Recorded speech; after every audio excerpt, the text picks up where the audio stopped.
Você aí que tá me assistindo provavelmente já escreveu alguma história. E um bom jeito de contar sua história é por meio do cinema. Sim, seja por um desenho animado, uma série, enfim. O cinema é realmente impressionante, você consegue passar uma mensagem ou discutir algum tema através do seu filme, série, desenho, das mais diversas formas possíveis, seja com um simples romance ou com uma animação frenética, agitada e linda. Ou também com uma experiência completamente gráfica e visual que só vendo para entender.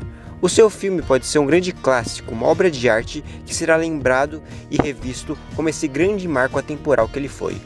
Ou o seu filme pode ser uma grande piada, um completo desastre e um grande fracasso em todos os sentidos. Mas, independente do que aconteça com o seu filme, de como ele vai ser lembrado e visto com o tempo, você precisa primeiramente criar o seu filme. E para isso você precisa de algo muito importante e poderoso. Uma ideia. Mas você pode ter a melhor ideia do mundo, porém se você não tiver uma coisa, a sua ideia nunca vai sair do papel. Dinheiro, money, grana. Porque né, é assim que o nosso atual mundo capitalista feio e burro gira. Me siga para mais críticas épicas. Então quando você queria fazer o seu filme, tu tinha que vender a sua ideia para algum estúdio e torcer para que eles tenham a boa vontade de acreditar no seu potencial e na sua ideia. E então eles iriam financiá-la. Só que investir em filmes autorais não dava muito certo.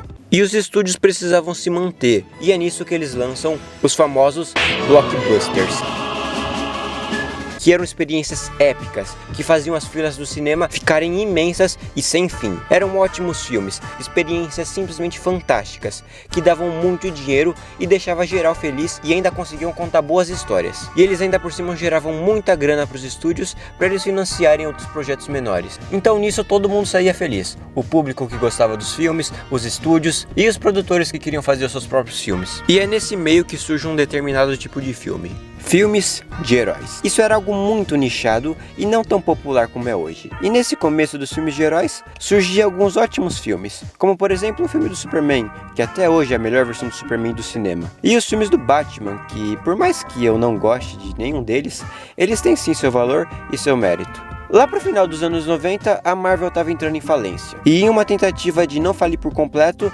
ela vendeu os direitos de adaptação para alguns estúdios. Então os X-Men, o Quarteto Fantástico e o Demolidor ficaram com a Fox, o Homem-Aranha com a Sony e o Hulk e o Namor com a Universal. E são nessas parcerias que saíram ótimos filmes, como por exemplo a trilogia do Homem-Aranha do Sam Raimi, que é simplesmente perfeita, ou o Hulk Dong Lee, que é um filme simplesmente genial, complexo e muito contemplativo. Mas depois de um certo tempo, a Marvel decidiu que ia lançar os seus próprios filmes, dentro de uma mesma continuidade, com uma proposta jamais antes vista em filmes de super-herói. A Marvel acabava de popularizar o conceito de universo compartilhado com o seu mais novo filme, Homem de Ferro, da Marvel Studios. Aqui começava o MCU, o Universo Cinematográfico Marvel. E vocês já sabem, tivemos ótimos filmes, alguns filmes bem ok, outros filmes bem esquecíveis e outros que a gente só prefere não lembrar. Mas a maioria deles eram muito bons. Mas nesse meio tempo, uma certa empresa acreditou no potencial da Marvel Studios e decidiu comprar ela. Então a partir de Homem de Ferro 3, os filmes paravam de ser distribuídos pela Paramount e a Disney entrava na jogada. E eu não vou mentir, eu tenho uma grande memória afetiva com muitos desses filmes. Muitos mesmo. E eu acredito que a maioria de vocês também tem. Mas quando eu falo que a Marvel Studios hoje, junto com a Disney, são uma das empresas mais cínicas, gananciosas e do mal que existem na atualidade, eu não tô brincando nem um pouco. Deixando de lado qualquer apelo nostálgico ou memória afetiva que eu tenha. Então senta aí, porque hoje eu vou contar uma história. E essa daqui não é só a história dos filmes que você ia no cinema gritar e aplaudir. É uma história sobre monopólios, exploração e muita ganância. Para começar, nós temos que tirar o elefante da sala. Efeitos especiais.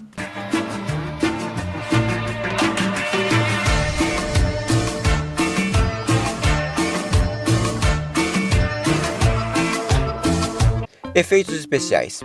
VFX, CGI. Uma coisa que é bem notável é que o CGI das produções da Marvel Studios vem decaindo muito mesmo nos últimos tempos. Mas por quê? Por que isso aconteceu? No começo desse século, a Marvel entregava vários efeitos especiais muito bons e muito convincentes, mas por quê? Por que desandou tanto? O que está acontecendo para a qualidade desses efeitos especiais caírem tanto? É importante lembrar que nas suas primeiras fases, a Marvel lançava uma ou duas produções por ano. E tava bom assim, mas a Marvel criou uma cultura do hype gigantesca que parece que os fãs não conseguem esperar por outra produção. Então de repente na fase 4, em 2021, a Marvel veio chutando a mesa e lançou 8 produções. 8! Isso é muita coisa. Se nós temos muitas produções, vários estúdios são chamados. Só que você tem que entender uma coisa, os estúdios não só trabalham em filmes da Marvel, tem várias outras grandes produções aí que também precisam de efeitos especiais. E os artistas que trabalham nesses estúdios precisam de tempo, porque eles precisam fazer os efeitos especiais dos filmes da Marvel e ainda precisam entregar as outras produções de outros filmes. Então por conta disso, eles não conseguem entregar na qualidade certa. E todas essas 8 produções aí da Marvel em 2021 estavam exigindo muito dos artistas, tipo, muito mesmo. Fora que ficar lançando todas essas produções de uma vez causa um grande cansaço no público. E por mais que o Disney+ tenha uma estratégia até que inteligente de lançar um episódio por semana, eles ainda assim lançam mais de 4 séries por ano. Ou seja, se só tivesse WandaVision em 2021 e Loki em 2022, você com certeza não estaria tão saturado assim de produçãozinha de herói que parece tão plástica e tão artificial. E outra coisa, os prazos. Os prazos da Marvel são simplesmente ridículos. Pra mim a Marvel Studios é tipo a EA, só que do cinema. Porque vejamos, a Marvel contrata os artistas, ela apressa eles porque, né, os fãs não podem ficar esperando. Então quando eles entregam em 2 semanas um efeito que devia ter sido feito em alguns meses, você vê várias pessoas postando framezinho ruim no Twitter e ganhando muito like com isso. O que gera uma grande frustração em todo mundo, seja nos próprios artistas que têm seu trabalho humilhado, seja pelo estúdio que não dá tempo para eles trabalharem e também pelo público que nem se dá o trabalho de entender o porquê isso acontece. Ou seja, se você realmente se importasse com a qualidade dos efeitos especiais dos seus filminhos de herói favorito, você não estaria preocupado em ficar caçando take ruim em tal filme para ficar ganhando vários likes no Twitter, e sim tentar compreender o que está ocasionando essa má qualidade nos efeitos especiais. Porque pode ter certeza que por trás desse bonecão de CGI mal acabado que você tá rindo aí, teve um artista que trabalhou em um prazo ridículo e surtou por completo por conta disso.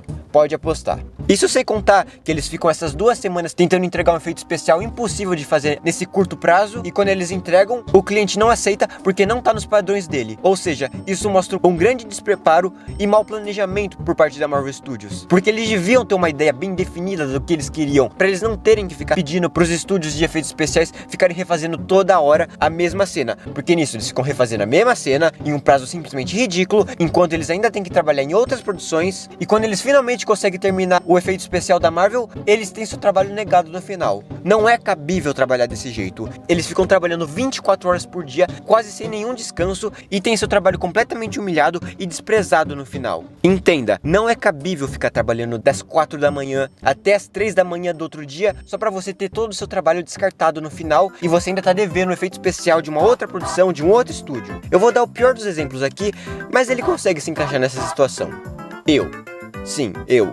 Quando eu vou editar um vídeo, eu tenho que começar geralmente na sexta-feira e torcer para que eu consiga terminar até no máximo quarta-feira da outra semana. Porque senão eu vou ter que ficar mais uma semana sem postar vídeo e o YouTube vai cortar o meu alcance por completo. E eu não consigo ficar mantendo essa frequência. Por isso que às vezes eu fico mais de uma semana sem postar vídeo, porque não dá para editar um vídeo nesse tempo. E olha que minha edição é considerada simples.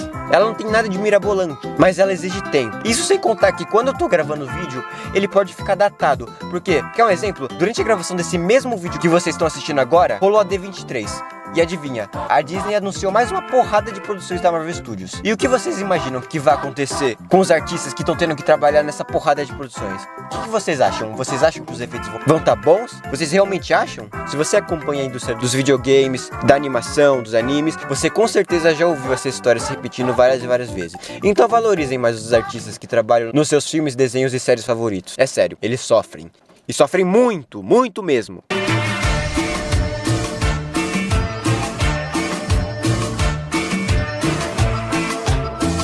Isso é uma discussão muito antiga, é um tópico muito sério, mas que de todos os tópicos desse vídeo, esse é com certeza o menos discutido e o menos comentado. Quase ninguém fala sobre isso, e esse é um problema de verdade. Então eu me sinto na obrigação de trazer esse assunto para esse vídeo, que é o fato de que a Marvel realmente explora seus artistas e muitas das vezes até rouba eles. Isso, para vocês terem ideia, é um problema que existe desde os primórdios dos quadrinhos de heróis. E não é só na Marvel que isso acontece, na DC acontece e muito isso, e para falar a verdade, em qualquer outra grande empresa isso acontece. Então vamos lá. Você aí que tá me assistindo, você conhece Jack Kirby? Steve Ditko? Provavelmente sim, mas caso você não conheça, Steve Ditko é o co-criador do Homem-Aranha, Doutor Estranho, uma porrada de outros personagens da Marvel, incluindo muitos dos vilões que hoje são muito conhecidos. Ele é o criador do Questão, do Capitão Átomo e entre outros vários personagens. Ele sempre foi um cara meio fechado, pra falar a verdade, o Stan Lee inclusive sempre fazia piada com isso, mas uma coisa que é notável é que a Marvel nos últimos anos vem ganhando muito dinheiro com muitas das criações do Steve Ditko e adivinha, o cara recebe créditos? No máximo só uma citação nos créditos finais. Fora isso, nada. Vale lembrar que o Homem-Aranha hoje é uma das franquias mais rentáveis do mundo todo, e o Doutor Estranho e o Homem-Aranha fazem parte do mesmo filme que por um certo tempo foi a maior bilheteria do planeta. Bem, e o Jack Kirby? Ele é o criador de muitos dos personagens da Marvel, como a Feiticeira Escarlate, ele é o criador dos Eternos, e ele também fez muitos trabalhos para DC, como por exemplo o Senhor Milagre, Novos Deuses, enfim. E olha só, a Marvel recentemente fez um filme dos Eternos, mas cadê os créditos pro Jack Kirby? No máximo só uma citaçãozinha no final e só. Sabe, é um desrespeito tão grande com essas várias mentes que transformaram a Marvel em tudo que ela é hoje, mas eles nem sequer recebem uma homenagem nos filmes dos seus maiores personagens. Você pode até achar que eu tô exagerando, visto que tanto Jack Kirby quanto Steve Ditko morreram. O Jack Kirby morreu em 1994 e o Steve Ditko morreu em 2018, ano que o Stan Lee também morreu, mas isso acontece até hoje com muitos artistas que estão vivos. Você aí, sabe quem que é David Aja? Ed Brubaker? Joey Casey? Não? É, eu imaginei. Mas você com certeza conhece o Gavião Arqueiro, o Soldado Invernal, o Capitão América e a América Chaves, que apareceu no novo filme do Doutor Estranho. E adivinha, nenhum desses artistas recebeu os devidos créditos ou algum royalty, que é um certo pagamento que os estúdios dão aos artistas por estarem usando as criações deles. E isso é um absurdo, tanto o Joey Casey quanto o Ed Brubaker e muitos outros artistas que estão vivos não receberam nenhum pagamento pela Marvel. A Marvel fatura bilhões todos os anos usando a criação de artistas e esses artistas não recebem nada. Ah, e vale lembrar que o David Aja transformou o Gavião Arqueiro, que era um típico herói arqueiro secundário não tão relevante assim, em um herói com uma baita de uma identidade visual característica e única. Ele também deu uma reformulada na Kate Bishop, que também era uma típica heroína bem genérica e não tão conhecida assim, e transformou ela nesse grande ícone que ela é hoje, com seu clássico visual totalmente diferente de um uniforme de herói que você tá acostumado. As capas com aquele visual minimalista e tático ao mesmo tempo eram simplesmente lindas e geniais, mas cadê os devidos créditos a ele? E é uma pena que a maioria desses casos não fica tão famoso assim, como por exemplo o caso do Alan Moore, que é com certeza o caso mais famoso de artista que foi mais explorado nesse meio dos quadrinhos da cultura pop. Mas pra eu ser justo, não é só na Marvel que isso acontece, como eu já disse, isso acontece muito na DC e em várias outras empresas, desde os primórdios dos quadrinhos, pra falar a verdade. No livro de Gênesis, quando o Superman e o Batman foram criados, você ouvia muito o nome do Bob Kane, que vocês devem conhecer como criador do Batman. Mas quer saber? Ele não fez quase nada pelo Batman. Muitas das histórias que o Bob Kane pegava e acreditava como se fosse dele foram escritas pelo Jerry Robinson e o Bill Finger. Jerry Robinson, que vocês devem conhecer como o criador do Coringa, e o Bill Finger, que é basicamente o criador do Batman. E o Jerry Siegel e o Joe Shuster, que são basicamente os criadores do herói mais famoso do planeta, mas que os dois morreram pobres e doentes, que não conseguiam pagar as despesas médicas. Tudo isso enquanto a DC Comics faturava rios de dinheiro com a maior criação de ambos. Mas não é como se os fãs se importassem muito com isso. Pra falar a verdade, parece que eles nem se preocupam em procurar os artistas que trabalharam nessas obras que eles amam tanto. Você deve estar discordando horrores de mim, mas quer um exemplo? Derek J. White. Você conhece esse cara? Não?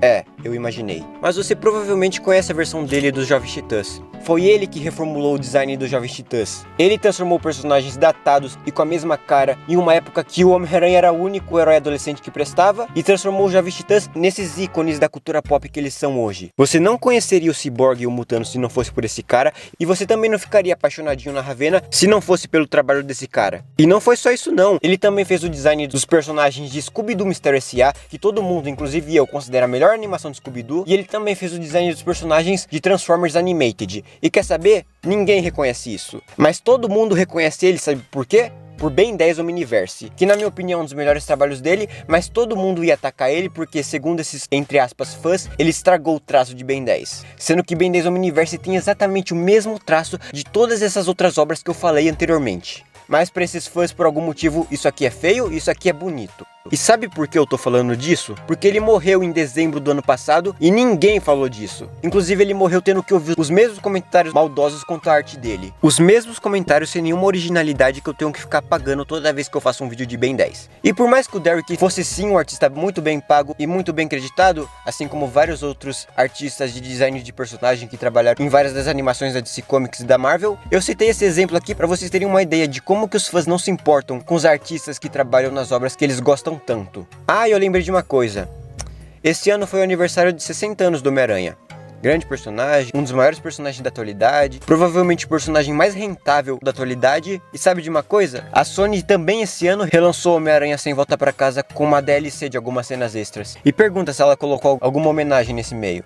Não, né? Eu imaginei. Enfim, eu gosto de muitos desses personagens. Você aí que tá me assistindo, com certeza também gosta desses personagens. Mas deixa eu te falar uma coisa. Procure saber mais sobre os artistas que escreveram esses personagens que você gosta. Seja fã do artista que criou o personagem que você tanto ama. Seja fã do artista que escreveu a história desse personagem. Mas não seja fã da empresa multibilionária que publica histórias dele. Por favor, não seja fã de empresa. Só isso que eu te peço.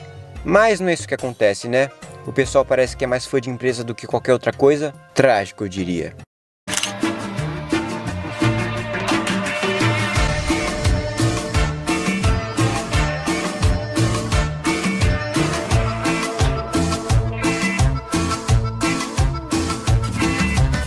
Três dos meus últimos vídeos eu comento sobre a importância que as cores têm em um filme. Sim, até no vídeo do Titã eu falo isso. E realmente as cores são de grande importância para toda a construção de um filme. Não só as cores, mas toda a montagem da fotografia, toda a composição da cena, sabe? Isso deixa a cena tão bonita, tão linda, que dá vontade de você colocar ela como wallpaper do seu computador. Fora a importância narrativa que isso tem, as cores são de extrema importância para contar uma história. Mas quanto aos filmes da Marvel, que atualmente são as maiores bilheterias do cinema, a fotografia desses filmes é linda? É bonita? Não adianta você colocar alguns takes isolados de algumas cenas de teor surreal desses filmes que não vai contar. Essas cenas são exceções. E é até engraçado que algumas dessas cenas têm que ter algum teor místico, porque Deus me livre ter uma cena cotidiana normal com alguma cor, com alguma abstração. A Marvel só usa essa paleta de cores cinza e morta em prol de uma falsa sensação de realismo barata, que não agrega em nada essa experiência e ainda impede esses filmes de terem cenas lindas que enchem os olhos, que também ajudam na narrativa do filme. Eu não vou ficar me estendendo muito quanto a isso, porque eu já tenho vários vídeos só sobre isso. Eu recomendo que vocês vejam o meu vídeo de Coraline e o meu vídeo do porquê os filmes da Marvel são tão feios. Uma coisa que eu acho muito trágica é o final de Homem-Aranha Sem Volta Pra Casa. Você vê 3 Homem-Aranhas em cena. Foi épico ver isso no cinema. Eu confesso, eu vibrei quando eu vi isso no cinema. Mas é uma pena que a batalha final seja tão feia, tão horrorosa visualmente falando. É sério, olha isso. É tudo escuro, a paleta é toda marrom, toda cinza. Não tem nenhuma graça ver isso em cena. Eu fico imaginando se esse filme tivesse alguém com personalidade e alguma voz realmente criativa nesse meio pra dirigir essas cenas. Tipo alguém como o Peter Ramsey, que vocês provavelmente não conhecem, mas com certeza conhecem Homem-Aranha no Aranhaverso, que esse cara foi uma das mentes por trás do filme. Eu fico imaginando como seria Homem-Aranha Sem Volta Pra Casa com algum diretor com alma, com personalidade. Porque tirando os momentos que obviamente todo mundo gostou, você não tem nenhuma outra cena memorável nesse filme. E como eu já disse, a fotografia dele todo é horrorosa. Olha isso, cara, isso daí não é bonito, é tudo cinza, tudo escuro. Não tem graça ver isso em cena. E acredite ou não, mas todos esses filmes aí que estão aparecendo na tela têm diretores de fotografia diferentes. Sim, se isso daí não é o estúdio sufocando as decisões criativas, eu não sei o que é. E até nas propostas que eram pra ser mais criativas da Marvel, ela consegue fazer da pior maneira possível. É sério, o What If é facilmente uma das piores animações de herói que já foram feitas na história da humanidade. A animação não tem nenhuma cartoonização, não tem nenhuma abstração, os personagens têm que ser realistas, e isso é horrível. Esse desenho não sabe aproveitar o fato de que ele mesmo é uma animação, para se permitir ter cenas exageradas e criativas. Tem que ter a mesma falsa sensação de realismo barato que um filme médio do MCU tem. Isso sem contar que esses filmes não têm nenhuma personalidade, os diretores desses filmes só estão lá para preencher crédito, porque você consegue esperar a mesma fotografia horrorosa desses filmes, você consegue esperar o mesmo plano holandês, câmera vai, câmera vem, em todo o filme, as mesmas piadas batidas que parece que foram geradas por uma inteligência artificial de um programador bem amador, ou pelos peixe boys do episódio do South Park da Família da Pesada, se bem que os peixe boys do South Park têm mais criatividade do que as piadas da Marvel, mas enfim. E os mesmos fanservices óbvios, que são cenas que foram calculadas calculadas para o cinema parar e aplaudir. E é triste pensar que dois dos filmes com maior liberdade, maior criatividade, com mais decisões autorais, são os filmes que foram mais odiados e mais humilhados pelo público. É sério, Doutor Estranho 2 é um filme excelente, na minha opinião ele é o melhor filme da Marvel Studios, sem exagero nenhum. Eu tô há 2 meses trabalhando em um vídeo falando como esse filme foi injustiçado e tá sendo injustiçado até hoje, mas os fãs da Marvel se contentaram com o mesmo fast food cinematográfico que foi feito sob medida para parecer que é bom, para parecer que é um bom filme, mas quando na verdade você já viu isso umas 500 vezes. É exatamente igual fast food, exatamente igual. Eu consigo ver a reunião dos engravatados carecas decidindo todas as cenas dos filmes e das séries. TikTok tá bombando, vamos colocar nossa heroína pra dançar junto com uma diva pop? Nossa, vai bombar nas redes sociais. É sério, essa série da Mulher Hulk, pra mim, é o melhor exemplo de como que a Marvel se tornou completamente plástica e completamente industrializada. Essas produções não querem mais dizer nada, nada mesmo. Elas foram feitas pra agradar o público e só. E eu confesso que eu não queria estar criticando essa série, porque eu não quero ser colocado no mesmo barco daquela nerdaiada ultra cursed e preconceituosa que vocês sabem muito bem de quem eu tô falando. Mas dane-se, essa série é horrorosa. Eu não vou fingir que ela é boa. Além desse CGI mal acabado que bate um Uncanny Valley toda vez que você olha pra essa personagem em cena, os diálogos dessa série são completamente horrorosos. Parece que todo mundo decidiu ser o mais desagradável, podre e escatológico possível nessa série. Ninguém fala como um ser humano normal. Ninguém. Eu não sei ainda, eu não fui totalmente testada. Não tô tentando me matar, então... Tá. E quanto à super velocidade? Eu sabia. Vaza daqui, Dennis.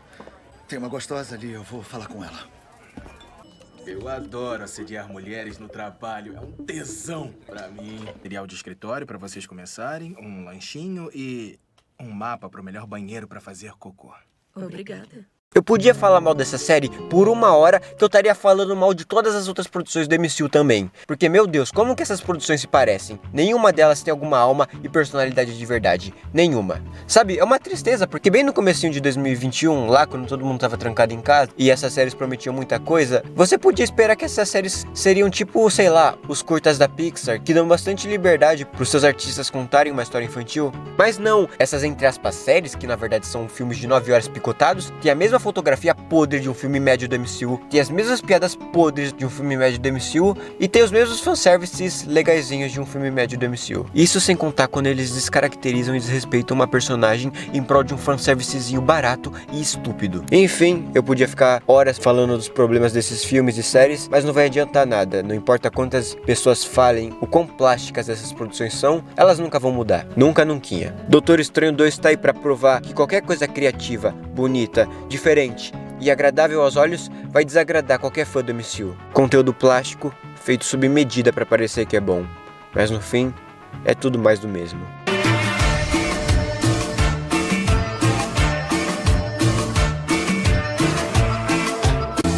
Em 2019, o diretor e cineasta Martin Scorsese fez uma declaração tanto quanto polêmica que repercute até os dias de hoje. Segundo o diretor, os filmes da Marvel não seriam cinema, na opinião dele. O diretor estava obviamente equivocado, visto que qualquer produção artística que tente passar uma mensagem por meio de filmagens e edição de vídeo pode sim ser considerada cinema. Mas o que nunca te contaram foi que esse nunca foi o ponto de Scorsese. Assim, nenhum portal de notícia, obviamente, vai colocar Martin Scorsese critica o quanto as salas de cinema estão ocupadas apenas por franquias e grandes produções. Isso nunca seria noticiado, então cabe mais colocar Martin Scorsese fala que filmes da Marvel não são cinema.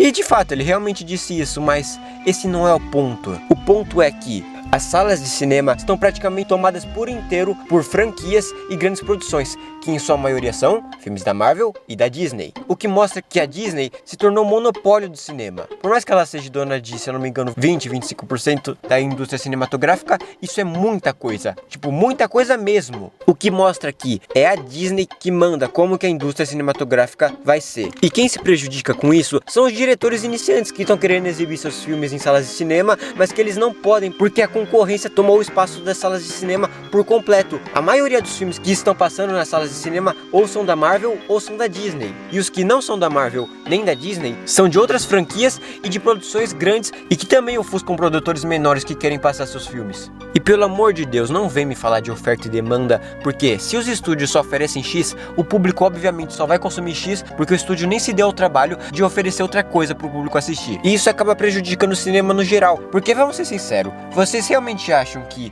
se o investidor tiver que escolher entre investir em um filme autoral e pequeno de um diretor não tão conhecido assim, ou investir no filme do Homem-Aranha 69 da escuridão 4D de pura morte e destruição, o que vocês acham que vai acontecer? O cara vai investir no filme autoral ou no filme que ele tem certeza que vai dar $1 bilhão? Essa parte é mais uma crítica à Disney do que a Marvel em específico, por mais que seja basicamente a mesma coisa, porque a Marvel Studios é da Disney, então se eu tô atacando uma, eu obviamente vou estar atacando outra, porque elas fazem parte do mesmo sistema, mas enfim. A Disney quer ganhar o máximo de dinheiro que ela puder, seja com um filme de herói ou com os milhares de merchandising que esse filme vai vender eventualmente. Mas no cinema, geralmente, os cinemas fechavam parceria com os estúdios e dividiam o lucro de 50-50. Era uma parceria justa e que todo mundo saía feliz. Só que a Disney começou a ficar tão gananciosa e começou a fazer filmes bilionários que não conseguiriam se pagar se eles não começassem a cobrar taxas maiores, e começou a cobrar 65% dos cinemas. Isso aconteceu com Star Wars, porque né, a Lucasfilm é da Disney, e se eu não me engano também acontece com muito filme da Marvel. E tem outra coisa, se o filme não passar 4 vezes por semana dentro de um mês, a Disney vai lá e pega 70% dos cinemas. Sim, são 70%. 70%. Simplesmente do mal. É um princípio dos negócios, que todos temos que encarar. Diz que gente com dinheiro é que faz esse mundão girar. Por que você acha que você tem que pagar tão caro por pipoca e balinha no cinema? Por que o refrigerante do cinema é tão caro? Por que a pipoca do cinema é tão cara? É por isso que alguns filmes muitas vezes não chegam em cidades do interior, porque os cinemas não conseguem se bancar. Tá vendo? Esse é o ponto do Scorsese. O cinema tá monopolizado. Diretores não conseguem mais exibir seus filmes nas salas de cinema porque tá incabível. Não tem como competir com a Disney e com a Marvel e com qualquer outro estúdio bilionário aí. Inclusive, ainda falando no Martin Scorsese, quando ele lançou O Irlandês, ele teve que lançar direto pra Netflix porque não tinha estúdio de cinema que quisesse investir no filme dele. Tá vendo? Se até um nome tão poderoso quanto o do Martin Scorsese não consegue bancar os seus filmes, imagina como que é pros outros diretores. Inclusive, aí vai uma pergunta pra você que tá assistindo. Qual foi o último filme que você foi assistir no cinema? Eu tenho quase certeza que foi algum blockbuster multibilionário, independente se ele é da Disney ou não. O cinema tá monopolizado. Apenas. O Scorsese não tem um discurso elitista, era um discurso pró-novos cineastas e novos diretores. Mas investir em novas ideias e tentar assistir novas coisas que você nunca viu, projetos pequenos e independentes, autorais, não é muito seguro. A melhor coisa que podemos fazer é ficar com a mesmice de sempre. Enfim, é isso. É melhor eu encerrar esse vídeo logo, porque eu não faço a menor ideia do quão grande ele tá. E eu já tô desesperado aqui, imaginando o tempo que esse vídeo vai estar. Era pra ser um vídeo semanal, mas ele acabou se estendendo mais do que devia. E eu já tô com medo desgraçado do tempo que eu vou ficar editando isso aqui. Enfim, isso daí é uma foto de eu editando esse vídeo, apenas. Então, por favor, compartilha isso daí, porque deu muito trabalho. É sério, deu muito trabalho. E compartilha, por favor, porque eu tô há 2 semanas sem postar e o YouTube vai cortar meu alcance por completo. Por favor, me ajuda aí, é sério. Enfim, é isso, pessoal. Essa é uma discussão que ainda vai render muitos debates, mas eu me senti na obrigação de fazer esse vídeo. Enfim, espero que tenham gostado. E é isso. Nós nos vemos no meu próximo vídeo, eu acho. Até mais!